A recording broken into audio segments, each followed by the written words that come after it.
One of the things that has really helped me improve my trading was keeping a trading journal. And some of the key things that you want to have in that journal is the entry price, the exit price, your take profit price. That's also known as your exit price. You also want to know your risk to reward ratio, and then you also want to know what type of setup you're going to be using in order to enter that trade.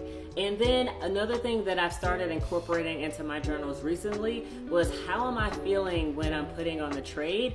And a lot of us, especially myself, really focus on the technical, but once I incorporate how I'm feeling about the trade, it helps me if I go back weeks later and figure out, well, I had this set up and I had these parameters, but how was I feeling about that trade? And basically it's just more for me just to understand my emotions in this thing, because it can be very stressful putting on a trade even if you do have a higher probability trade. So it's just something just to note for yourself. Obviously you're not sharing this with anybody else, and that's just something that has really helped me more recently when I have been journaling my trades.